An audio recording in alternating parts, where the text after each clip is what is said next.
اس وقت پورے ملک میں لاک ڈاؤن کی کیفیت ہے، ہر جگہ لاک ڈاؤن لگا ہوا ہے، مساجد میں نماز کی پابندیاں ہیں، نماز میں صرف چند افراد ہی حاضر ہو سکتے ہیں۔ تو اب ہر طرف سے سوالات آ رہے ہیں کہ رمضان المبارک کی آمد ہے، ہم تراویح کی نماز کیسے ادا کریں؟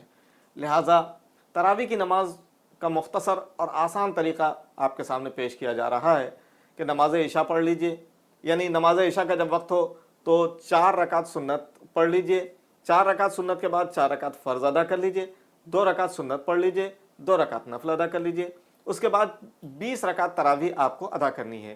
20 رکعت تراویح کے لیے آپ چاہیں تو ایک ساتھ نیت کر لیجئے اور چاہے تو ہر 2 رکعت پر نیت کریں۔ اس کی ترتیب یوں ہوگی کہ پہلی 2 رکعت میں سورہ فاتحہ کے بعد آپ الم تری کیف پڑھ لیجئے اور دوسری رکعت میں لإلاف قریش پڑھ لیجئے، تیسری رکعت میں آپ ارائیت الذی پڑھ لیجئے اور چوتھی رکعت میں انا اعطیناک الکوثر پڑھ لیجئے۔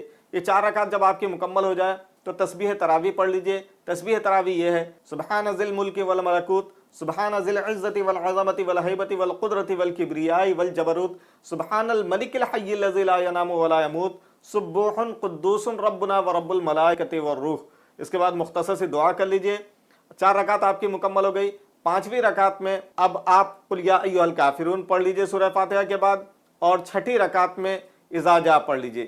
7ویں رکعت میں آپ تبت یدا پڑھ لیجئے سورہ فاتحہ کے بعد، اور 8ویں رکعت میں قل ھو اللہ احد پڑھ لیجئے۔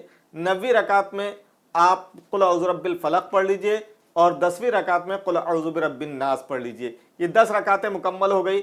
ہر 4 رکعت میں آپ تسبیح تراویح پڑھیے اور اس کے بعد یہ 10 رکعتیں بقیہ اسی ترتیب کے ساتھ پڑھ لیجئے جو بتائی گئی، کہ یعنی الم تری سے قل اعوذ برب الناس تک۔